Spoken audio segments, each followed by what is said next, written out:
And Warm Trophy Kids presented by Bad News Media. It is April 28th, and I'm an idiot. If you follow us on Instagram, you'll know. If you don't follow us on Instagram, I don't know what you're doing. Make sure you head over to Trophy Kids Pod on Instagram and give us a follow. But last night after the draft, went ahead, sat down, recorded a solo podcast, ended at 1 a.m. in the morning, look up, and the recorder died halfway through.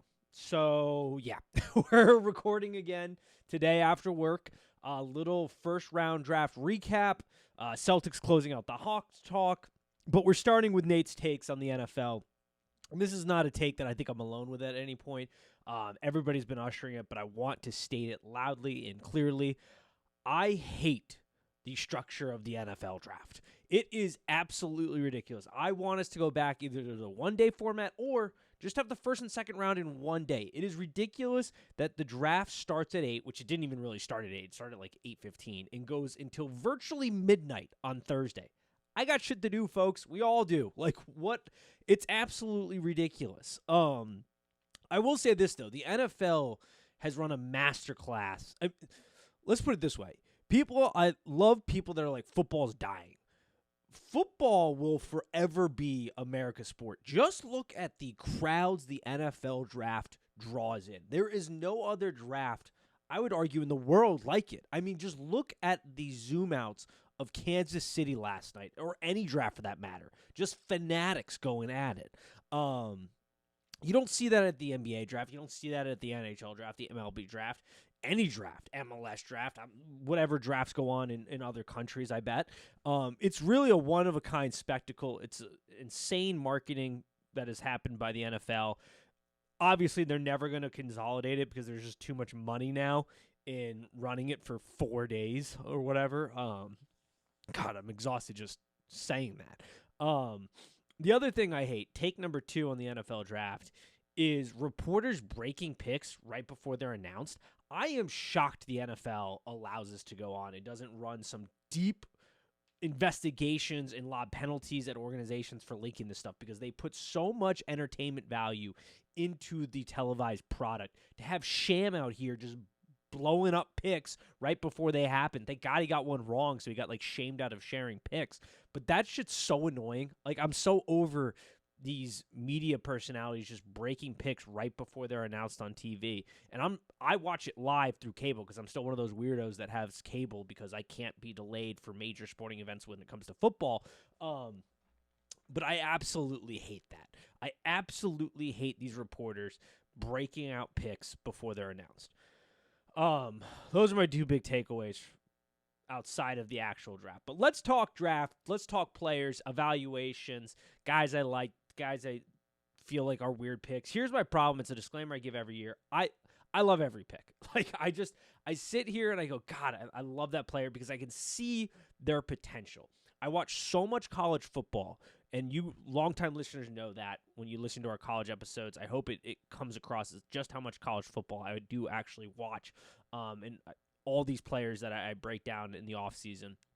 And I can see their potential because it's hard not to see a lot of these guys. Some of these guys, yeah, they're raw clay that needs to be molded into something great, but they all have such phenomenal potential to be stars at the NFL level, even though we know it's not going to break down that way. There's going to be a lot of guys that are busts or don't perform to their level. And there's a lot of reasons for that, off the field issues or organizational issues or coaching issues, or there's so many things. But it's just so hard because you look at these guys, you go, damn, I could see how this pick could be absolutely phenomenal. Like, I love them all, but I'm going to try to break it down as best I can. I think right off the bat, first thing first, Howie Roseman is the greatest GM right now in the NFL. This man, I don't know how this shit's legal at this point. When he calls you to NFL organizations, just hang up the phone because he's going to rip you off. We talked about that with the way he pulls off trades. But he has come up with the genius idea of just draft Alabama offensive players and draft defensive Georgia players because that's the strategy the Eagles are rolling with. And my God, I don't know how anybody is going to block this front defense like that the Eagles are going to roll out here. They get Carter and Smith. I mean, on top of all the guys they've already got, I don't know how you block this Eagles front 7, really, at all. Like, I don't foresee it. Jalen Carter's probably going to be the steal of the draft just because of how far he fell. Now, he fell for, legitimate reasons.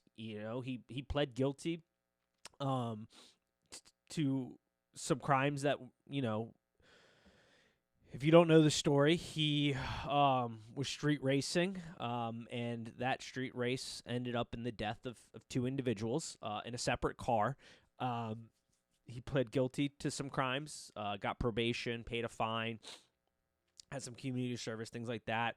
There were some character questions, reports of, Georgia coaches calling him kind of lazy and stuff. And I don't know the guy's character. I have no idea who he is behind the curtain. What I know is what I see on the field, and he is a phenomenal football player. Like, on the field, he is arguably the best football player in this draft. The Eagles did their work, obviously.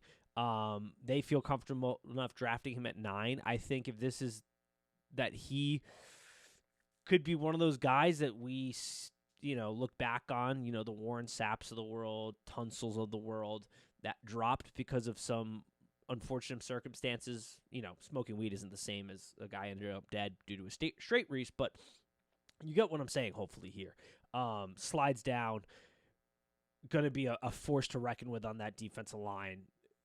The Eagles are just ramping up to just run roughshod over the NFC right now. Like, I don't know realistically how, pending major injuries, how they don't just run this division, the NFC in general.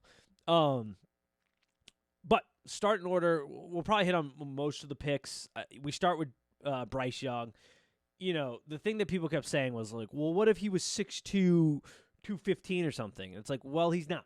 He's 5'10". He's probably going to play at 185. I know he weighed in at 195 at the combine, but he's probably going to realistically play at 185. Maybe he plays at 195. The fear is simple. It is whether his body's going to be able to handle the NFL. Because NFL football players defensively have gotten so damn big and so damn fast. There are dudes plus 300 pounds running below 4.5 40s. Like, the speed is, I can't even fully wrap my head around it some days, just how big some of these guys are and how fast they run and how hard they hit. And there is a legitimate fear whether his body will be able to handle this. In a Panthers organization, we'll see how well they put together the team. I don't have a ton of faith given, this is the same organization that hired Matt Rule. But we'll see. I think the thing that gives you confidence when you pick a guy like Bryce Young is, yes, he is short. We have seen short quarterbacks in the NFL succeed. Russell Wilson, Drew Brees come to mind. He reminds me more of Drew Brees because of what is going on in his head. Bryce Young processes information at an insane speed on the field. Anybody who's watched him at Alabama and the way he is able to recognize defensive concepts and pick them apart, see things before they even open up. I mean, his processing ability is off the charts, and he's going to have to lean on that heavily in the NFL because he doesn't have a cannon of an arm like an Anthony Richardson. He's athletic for sure. He's going to be mobile in the pocket, but he's got insane processing speed, insane just intuition, and that he's going to have to lean on if he's going to be successful in the NFL. I definitely think it's possible, but the amount of resources the Carolina Panthers had to give up to get him, I don't like it. I just don't. I mean, he's got Frank Wright. We know the story there. He's got great support from the coaching staff. All these guys know how to develop quarterbacks in the Panthers building right now. But the amount of assets they get, like if this was next year and they give up these assets for Caleb Williams, great move. There's a lot of uneasiness with this pick, but he was a phenomenal college player. He's got phenomenal processing skills. He can play the quarterback position extremely efficiently. I think, he's probably going to be more like a Drew Brees type where it's really his intelligence behind center that's going to do him well. His ability to deliver an accurate ball is going to serve him well. It's just the physical part of the game makes you concerned. You move to the second pick, Houston, Texas. Daniel Jeremiah over the NFL Network has got a crystal ball or something because he had this perfectly lined up. In his mock draft, he had the Texans choosing C.J. Stroud and then trading up for the third pick for Will Anderson. I love the aggressiveness. I don't know if I love all the assets given up for Will Anderson. Here's what I'll say about this. Will Anderson, I think at his peak, and the coaches he has around him could develop into like a Khalil Mack style player on the edge, getting after it. He comes from Alabama, one of the greatest defensive minds ever in Nick Saban. This dude's played a lot of ball at the highest level in college, in the toughest league in college. He gets after it. He's a hell of a football player. But is he like a generational defensive prospect? No. And that's sort of what that trade signified. Now, he could turn out to be phenomenal. There's no doubt about it. You know, this is like a drive off the tee box and you hit the fairway here and the greens. Like, I'm not a big golf guy, but you get what I'm saying. Just straight down the middle. Like, he's going to be a good football player. He's going to get a second contract, I think. And that's what you really end up wanting, is getting guys that get second contracts with your team. I think he's going to be that. What his ceiling is, like Khalil Mack kind of level guy. And if you get that, whew, great. You got your quarterback and you got him. Phenomenal. But I don't know. CJ Stroud, I like. He's my number one quarterback this draft. I think he's the most well-rounded out of the quarterbacks. He delivers, this coaching staff comes from the 49ers kind of tree, and 49ers are all about delivering the ball on time with precision. CJ Stroud can do that. I have concerns about whether or not he'll be able to pick it up as quickly because, let's be honest, he is going to a worse situation from a weapon standpoint. He had better weapons and better supporting cast at Ohio State than he does on this Houston Texans team. Houston has a lot of work to surround him with some good talent. But if he can get in there and understand the playbook early, and if the schemes and styles are similar to Miami and the 49ers, where it's more about, not so much about tacking the seams and really driving the ball down the field. It's more about hitting guys, understanding concepts, hitting them in stride, and being accurate with the football. CJ Stroud's your guy. Like, this is a great pick. He can do that. He stands tall in the pocket. He delivers a good football. So I like it. I like how they were aggressive. I love the aggressiveness. That, as a fan, you want to see that. You want to see a team be decisive and aggressive in the draft. It gives you some hope that this is going to turn around. I think the Texans have the staff to do it. We'll see how it all plays out, but I like it. Then we get into the dicey picks. Anthony Richardson. I knew somebody was going to get conned into taking this man in the top 5, and my God, I hope everybody is successful in the NFL. I really do. And I don't think Anthony Richardson's issues are entirely on him. It's more of a byproduct of just not playing a lot of football. Like, he has got all the physical traits. We know that. That is why he got drafted here, because it sure as hell wasn't his ability to win football games or play high-level quarterback at the University of Florida, because he didn't do that. I mean, I watched every single Florida game. The dude stunk it up a good amount of the time. But there were flashes in the pan where you go, holy cow. He's got a howitzer for an arm. He's a big dude. He's mobile. He doesn't understand touch, as far as I can tell right now. That's something that they can maybe develop. I think he has a legitimate shot to be good. I always thought he was going to have to go to the right fit of a team that's going to be patient, a team that is okay if they don't start him right away, a team that understands that they're getting just basically a block of clay that they got to mold, because he just wasn't that, like, and credit to him, he came out this year. He didn't go back to college. I thought he'd be well served from a development standpoint. He should have gone back for another year. But from a get your money, be a top draft pick, he made the right move to get out this year, because next year's quarterback class is really good from a prospect standpoint. And this year's isn't. So this was the right move for him. I don't know if I love the fit. The weapon, yes, they have Jonathan Taylor, so they're going to be able to run the ball and rely on that. We'll see. I don't know if I have a lot of faith in the Colts here to really be able to develop him. I think this is going to go terribly, to be honest. There were other organizations where, had he gone to those organizations, aka like a Seattle, I think he'd be better off. Colts, I don't like the fit. I don't like the pick. Just not a fan.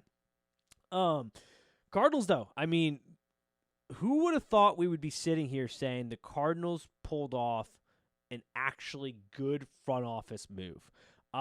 They wanted Paris Johnson. They traded back, picked up some assets, and got their guy Paris Johnson to add to the line. So that was great. Tyree Wilson, I'm not going to lie, hand up. Didn't watch in a ton of Texas Tech football, but I love this pick because that man, the moment I saw him on draft night, I said, that's a Raider. The way he was dressed, fire outfit, great sunglasses. I mean, the guy, he looks like a Raider. Like, he was dressed like a Raider. I was like, that's a Raider player. Big frame.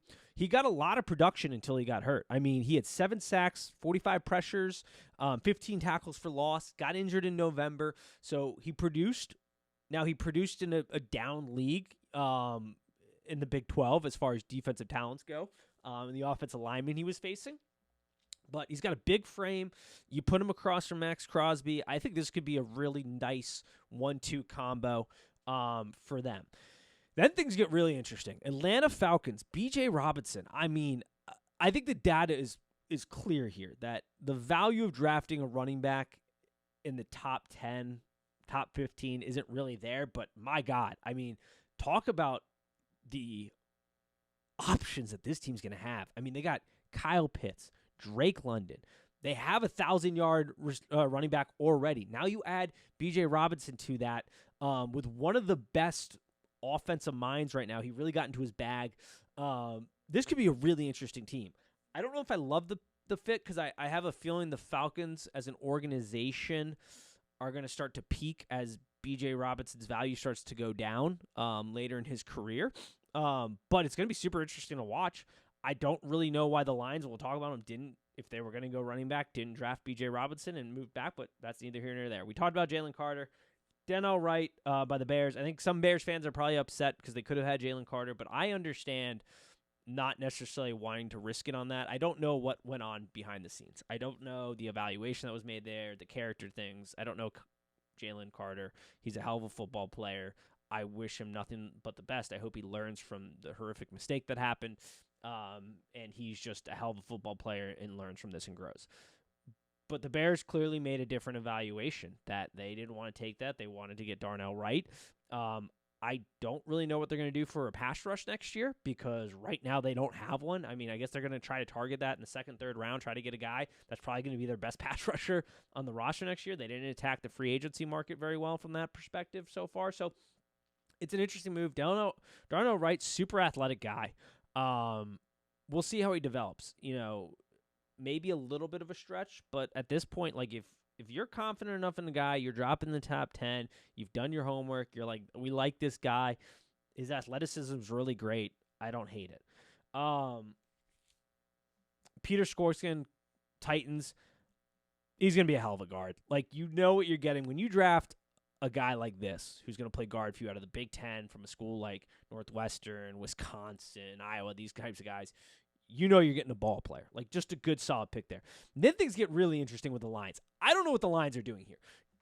They're either doing one of two things. Either they hate Swift, or Ben Johnson, one of the bright spots from an offensive mind standpoint, future head coach, has something insane cooked up with this pick. Because I don't understand drafting Gibbs here. Not that he's a bad football player. He's a very good football player. He can catch out of the backfield. He's going to offer you a lot of versatility. I mean, maybe they're going to get crazy with it and run like an I formation with Swift and him, not your traditional I formation, have them run out and stretch the linebackers a lot there. I don't know. Maybe that's their plan. I don't know because this pick makes no sense to me outside of they hate Swift and they want to move on from him, or Ben Johnson has something really cooking that's going to be a lot of fun to watch. But as far as need goes, there were so many other guys that they could have gotten at this spot that I left my head scratching like, I don't know, maybe day 2 they're going to make up for it. We'll see. But he's a good football player, real solid football player. But in this year's draft especially, there are other running backs that you could have gotten that could have done a similar thing, but he's a good football player. Either way. Packers had the most Packers pick ever. Not a whole lot there. Broderick Jones, I think a decent pick. I was a little surprised that the Steelers went that direction given their needs, but he's a hell of an athlete, crazy athletic dude. We'll see how they coach him up. Jets, Will McDonald, you know, I don't know. I think that when it comes to McDonald, he can get after it. Like, he can really get after it. I think it's going to work because of the fit and the coaching staff he's going to. I think when you look back at this in a couple years, this pick will make a little bit more sense. Right now, I have a hard time making sense of the pick, but I do think that the coaching staff is going to be able to round him out, and if they can, they're going to have a ball player on their hands. Emilio Forbes, great guy. He high points the ball. He's an absolute ball hawk. So I like that pick as well. What was I going to say? Oh, I completely just realized I skipped over the Seahawks at the 5 pick here. Devin Witherspoon. Hell of a pick. I absolutely love this. Very similar to last year with the Bengals drafted Taylor Cameron Britt out of Nebraska. I watched a lot of Nebraska football the previous year, and every single time I watched the game, it felt like he was always near the ball. Same thing here with Witherspoon. This man is not afraid to play downhill. He always seems to be around the ball. He's got great intuition and instincts. Like, I think his player comp is, I don't know what they're going to do defensively, but I could see sort of like a Troy Polamalu guy where you can kind of fit him in everywhere, and he can do a little bit of everything, and he's not afraid to come down and lay the wood. He can play in some great pass coverage. Like, I really, really like that pick. Pats get a guy, Christian Gonzalez. If you're a Pats fan, I think you're going to be hearing a lot about oily hips with this guy. Good foundational football player, good corner at Oregon and at Colorado. I think Bill Belichick's going to have a lot of fun with this guy and kind of fitting him around their defense. So that'll be interesting. Jack Campbell, Iowa, linebacker. Hell of a linebacker name. This best linebacker won the Butkus Award in college.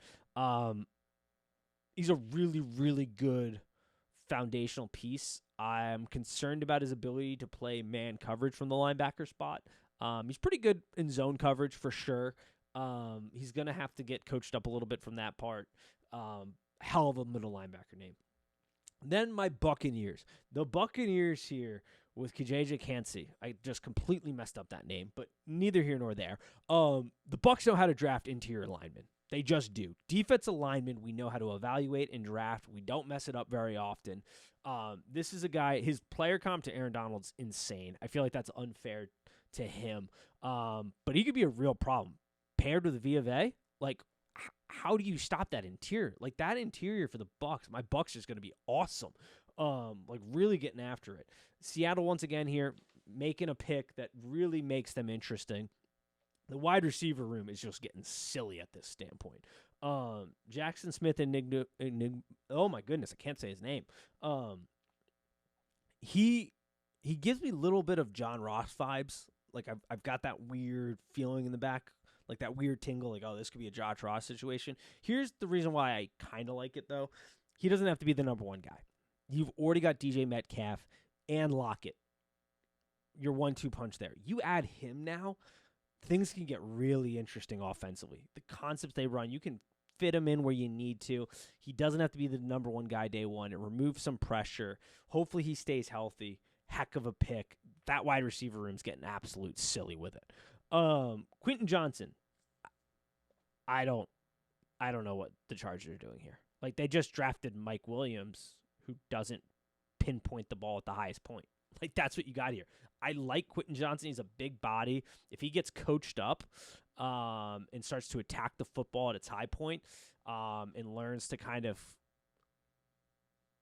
develop a little bit better, he could be a heck of a player. But, like, I guess the Chargers do have injury issues at wide receiver.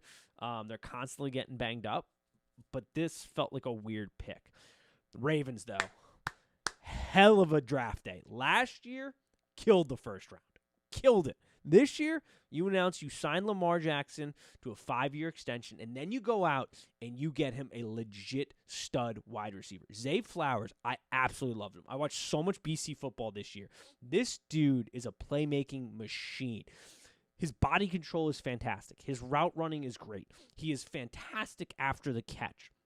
He is an awesome, awesome pickup. I think him and Lamar Jackson are going to have a lot of fun. This is a great weapon to add. Zay Flowers is my number one wide receiver in this year's class. Like, I love him so much. He's my favorite wide receiver on the board. I can't get over this pick enough. And then, the Vikings come in and they make a pick to pair with Justin Jefferson with Jordan Addison, who's another fantastic guy. He's probably my number 2 wide receiver on the board. I would put him at number 2. That's going to be a problem to deal with.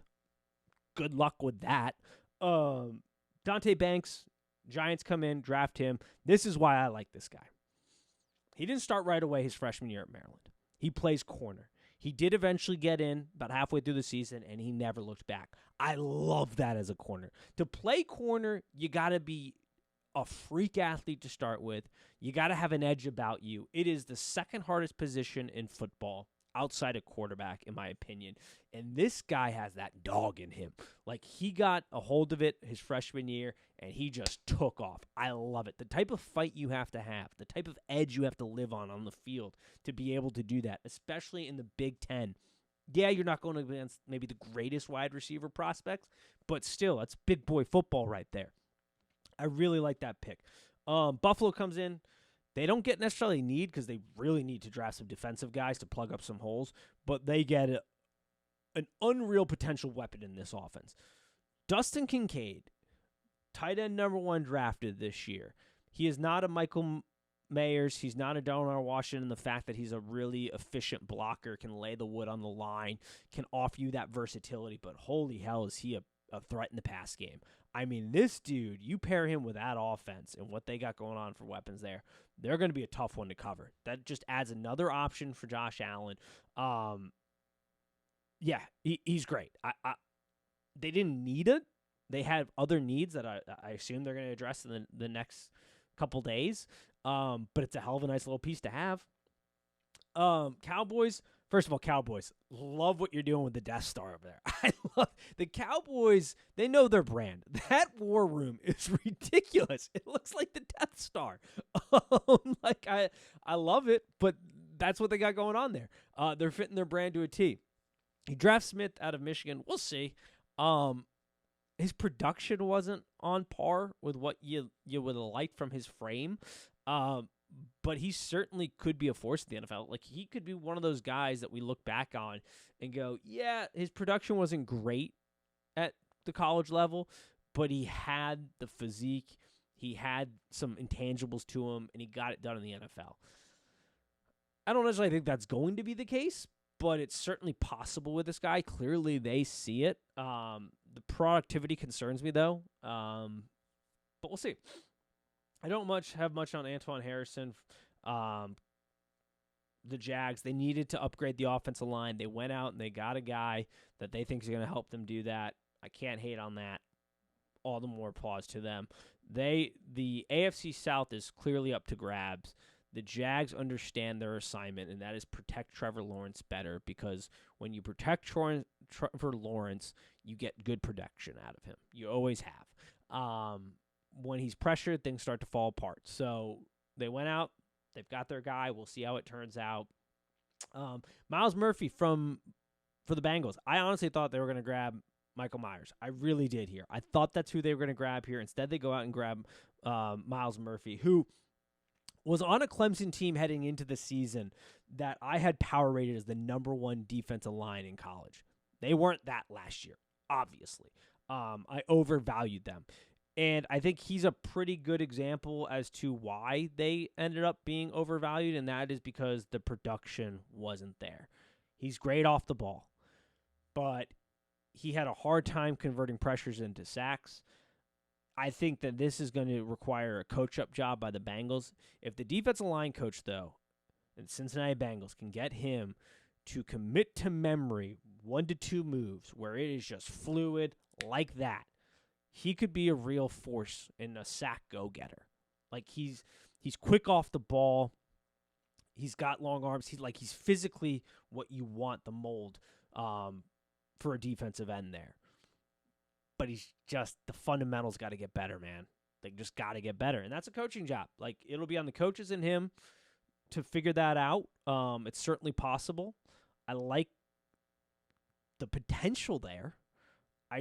I'm surprised at the pick because I thought they were going to go a different direction. Brian Breeze, man, does this guy deserve it. Great collegiate career. A little bit of a drop-off last year, but awesome story. Really fantastic football player. I hate that he's going to be in the NFC South here for one of our rivals in the Saints, but really great story there. Nolan Smith, we talked about it with Georgia.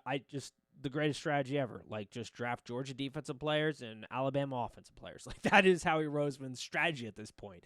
And it's a fantastic one. I mean, he's now got 4 players from what many, including myself, would consider the best defense in college football history now on that roster. He's got some great Alabama offensive players on that roster. So Howie's doing his thing. I mean, the Eagles, they're just making moves.